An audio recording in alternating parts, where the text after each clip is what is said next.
nakita ninyo po yung ating Pangulong Bongbong Marcos. Hektik yung kanyang schedule ngayon. Talagang bumalik na po sa dating lakas yung ating Pangulong Bongbong Marcos. Kaya lalong pumait yung pakiramdam ng mga DDS at saka si Sara Duterte. Kasi yung mga masasama nilang iniisip sa ating Pangulo na sana mamatay na para makaupo na si Sara. Malabo na mangyari po. Bumalik yung dating sigla ng ating Pangulo, parang yung panahon pa lang ng kampanya noong 2022. Di ba nakita ninyo? Doon sa Maynila, kasama si Isko Moreno, Mayor Isko, nag-distribute ng ayuda sa mga taga Maynila yung ating Pangulo, sako-sakong bigas at iba pa. Sabi ng ating Pangulo, sino may sakit, sabay buhat ng isang sakong bigas. Napahiya mga kababayan, yung mga walang hiyang DDS. Paano naman na niya, Mr. Maravillas, mapapahiya yung mga walang hiya? Oo nga pala, no?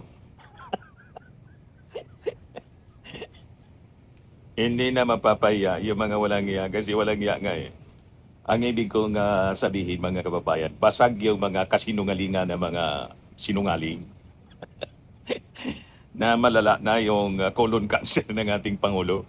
Stage 4 daw, sabi ng isang vlogger na Ilongga. Ayon, may kaso siya ngayon, patong-patong na cyber-cyber.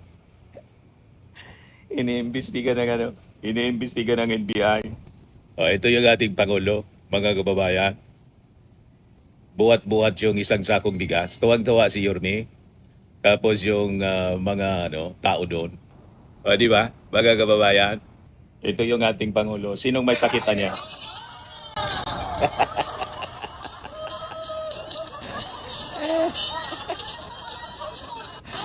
Di ba? Una doon sa Palasyo Malacanang, tumakbo si PBB eh.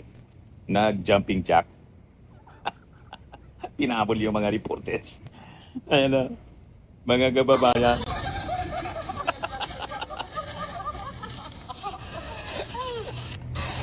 Di ba? Mga kababayan, ang kulit ng ating Pangulo. Napahiya yung mga walang iyang DDS influencers, mga kababayan. Tapos, dumiretso yung ating Pangulo. Sunod-sunod na araw, walang pahinga, pumuntang Benguet, mga kababayan, para inspeksyonin yung Benguet Agri-Pinoy Trading Center. Yan po yung ating Pangulo. O, di ba? In-inspection niya yung market kasama si DA Secretary Cho Laurel.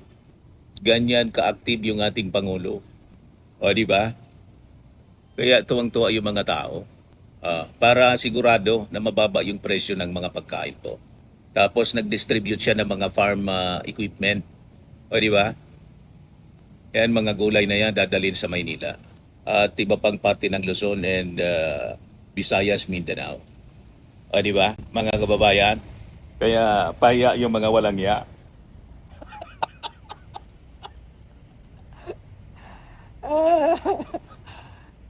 Sabi dito sa pinalabas na information ng Presidential Communications Office, mas pinalakas ang produksyon at direktang suporta para sa ating mga magsasaka.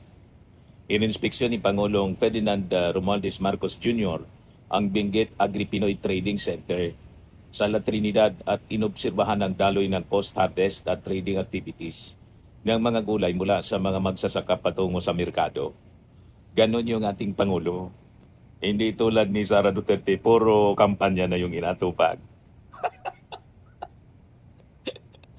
Nasa krisis yung ating bansa. Ang inatupag yung ganyang politika. Pati yung mga Duterte senators, puro politika. Yung ating presidente po, ang ating Pangulo, puro serbisyo sa ating mga mamamayan. So sabi dito, kasabay nito, nag-atid ang Pangulo ng mahigit sa 8.54 milyong halaga ng farm inputs at equipment, kabilang na ang 20 pump engine set, 10 walking type tractor, at 15 grass cutter, kasama ang libo-libong kilo ng fertilizers at 7.25 milyong tulong pinansyal para sa mga kooperatiba upang mapataas ang produksyon at mapalakas ang kabuhayan ng mga magsasaka. Para hindi nagutom yung ating mga mamamayan sa gitna ng krisis. Kita ninyo balance yung ating Pangulo, lahat ng sektor na apektado ng krisis, inaasikaso niya. Hindi lang yung sa transport sector. Ganon po ang leader na may utak. Di ba? Yung nag-iisip ng tama at may utak na maayos. Hindi nasa gitna tayo ng krisis, politika, kampanya, raids. Nag-organize na mga kababayan ng kanilang mga line-up. Puro politika. Kaya napahiya po yung mga walang iya. Di ba? O ito na, yung mga product mga kababayan mula sa Benguet. Yung tunitinadang gulay, binili mismo ng gobyerno para i-distribute sa mga market dito sa Metro Manila. Ayun, binili mismo ng gobyerno para hindi malugi yung mga magsasaka. Dumating na sa Pasay City. Wala sa mga magsasaka sa Benguet, binili ng ating gobyerno, tapos diniliver sa Pasay City. Yan, irinta ng gobyerno, mga bus, kinargahan, bus and trucks. Di ba? At sa Quezon City, dumating na din sa Quezon City. Yan Caloocan City. Binili mismo ng ating gobyerno sa pangunguna ng ating Pangulong pumunta doon na makyaw po ng gulay. Direktang binili sa mga magsasaka. Malabon City. Yan Nabutas yung lugar ni Toby Chanco. Di man lang ito naisip ni Toby Chanco na DDS na ngayon, bumaliktad na. Pati Manila City Jail. Dumating na sa Manila City Jail. Yan ang bagong Pilipinas. Wala sa magsasaka sa Benguet, dinala na rin po sa Bureau of Correction. Office of the President. Yan ang nag-iisip na leader. Ito, mula sa magsasaka sa Benguet, Santo, dumating na sa DSWD NCR at DSWD walang gutom kitchen. Kasi di ba, bumibili lang naman yung gobyerno. Direkta nang bilhin sa magsasaka sa tamang presyo para hindi sila malugi. Pati sa lugar ni Isko, Manila City. Yan. Direktang binili ng ating gobyerno. Ganon ang ating presidente na tinatawag mga kababayan ng mga DDS na bangag.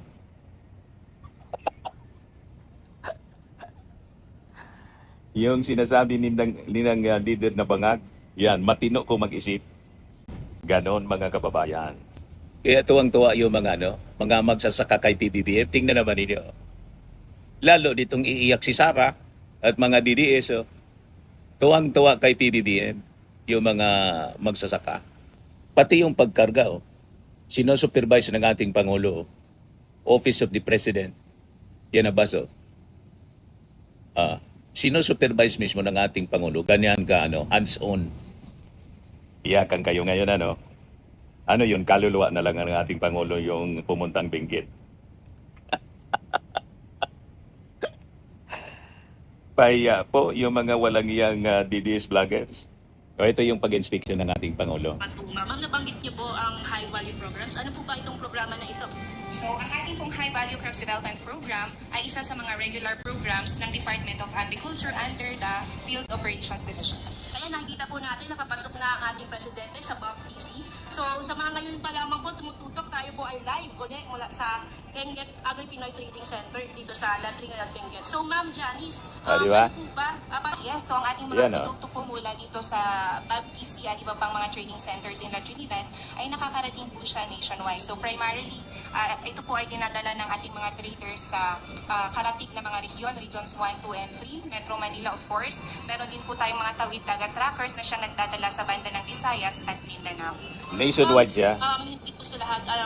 Para masiguro pong mura yung presyo ng Hindi din malugi yung mga farmers. Ito yung pagbebenta nila o pagpapalawak ng kanilang merkado. Yes po, actually ma'am, kasi ito ay centralized na nabagsakan ng mga gulay. At least kung idadala na lang dito ng ating mga farmers ang kanilang mga gulay, dito na din po ang trading, dito na po lahat Di ba, na napakaganda mangyayari yung ng mga programa ng ating marketing gobyerno. activities. So hindi na po Para sila hindi malugi yung mga maghahanap farmers. ng kanilang sariling buyer, ipupunta na lang po nila dito at meron na po silang mga buyers. At meron na rin po tayong mga market facilitators na mag-a-assist sa kanila. So actually po sa datos ng ating BABTC, annually po, the BABTC moves 165,000 metric tons of agricultural produce and it is valued at about 64 billion pesos o kaya 17 billion pesos daily. Ito po yung ating Pangulo. Sa pagdadala po nito ng mga ani ng ating mga kordillera sa merkado. Yes po. Actually, malaki talaga ang nagagawa ng ating logistics support. Dahil kung wala tayong logistics support, medyo mahihirapan tayo na malink yung marketing ng products ng mga farmers doon sa ating Dati mga nabubulok consumers yung mga na kamatis, usually yung mga nasa gulay, nabubulok po urban siya. areas na sa mga big Nalulugi areas yung mga na farmers. nasa Yun ang Luzon, sinurusyonan nasa Visayas at ng ating Mindanao. Pangulo. So it's through the logistics support, yung mga trackers natin, and even po yung Kasi pinuprovide yung ng cost Department of Agriculture, mas napapabilis ng howling, natin, napabawasan din natin yung gastusin. ito yung ating Pangulo. We are here now at the trading center at pinuntahan din natin ang palengke because ang nangyari, very gulat kami yung mga report na mas dahil sa pagtaas ng presyo ng diesel ay hindi na binababa ang mga gulay na galing dito sa mountain province, dito sa mga mountainous areas. Kaya tinignan natin, hinanapan natin ang paraan. Kaya unang-una, binaba natin ang presyo ng diesel ng 10 piso. Tapos yung mga charges ng mga local government, winave na muna.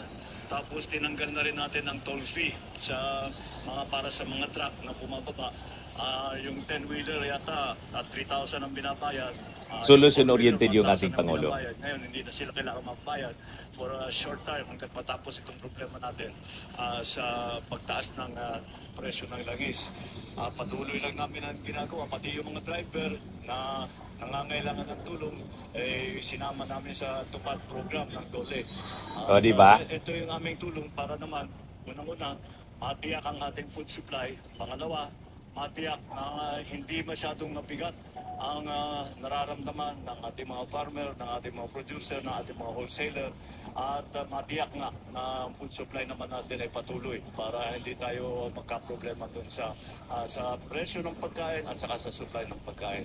Mabuti naman at mukha namang dahil sa mga ating inisyatiba na ginawa ay mas nagkakaroon ngayon ng yung sistema ay umaandar na at patuloy naman ang ating mga initiative kung meron pa kaya naman mabuti at napausap ko yung mga iba na nagtitinda rito para yung kanilang mga suggestion kung ano sa palagay nila kailangan pang gawin.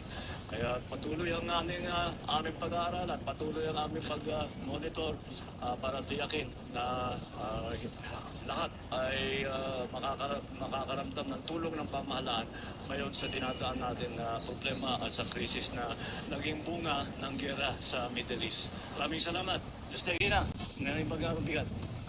Ayan ang ating Pangulo. Habang yung kabilang kampo, yung mga Duterte, puro panira. Puro kampanya, puro pagbabanta. Lalo na si Basti Duterte. Ganon ang ating Pangulo. Hindi siya distracted sa politika nila. Trabaho lang siya para sa kapakanan ng ating mga mamamayang Pilipino. Yung binili po niya, PBBM, doon sa Benguet, 20 tons ng gulay. Pinamigay po ng libre. Yan, gulay para sa lahat, serbisyong may malasakit at walang sinasayang. Sa ilalim ng bagong Pilipinas, ipinakita ni President Ferdinand Marcos Jr. ang mabilis na aksyon sa pagbili at pamamahagi ng gulay. 20 tons ng gulay po. So, pinadala sa iba't ibang komunidad, Caloocan, Quezon City, Nabutas, Pasay, Malabon, Manila, DSWD, Walang Gutom Kitchen, Bilibid at City Jail, saka sa mga orphanages. Direkta na, mga kababayan, na nag-purchase yung ating gobyerno at pinangunahan mismo ng ating Pangulong Bongbong Marcos yung pamimili sa mga farmers. O di ba? Kasi yung kung pribado pa yung bibili, siyempre papatong pa sila. So nakatipid yung ating gobyerno at yung pagkalugi ng mga farmers ay nasolusyonan ng ating ng ating pamahalaan. Kaya mahal na mahal ang ating Pangulong Bongbong Marcos ng mga matitinong Pilipino. O di ba? Nang hindi mga bangag. Mga matitinong Pilipino yung nagmamahal sa ating Pangulo, yung hindi mga bangag. O di ba?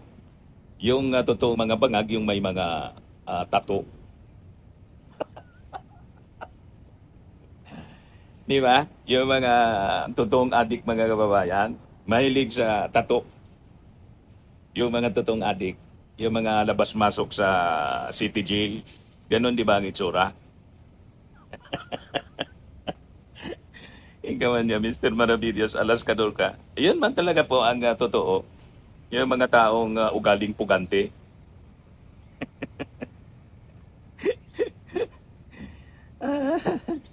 Walang ganon ang ating Pangulo, walang ganong ugali ang pamilya Marcos other than si Amy. Nawaan ng masamang ugali si Amy Marcos.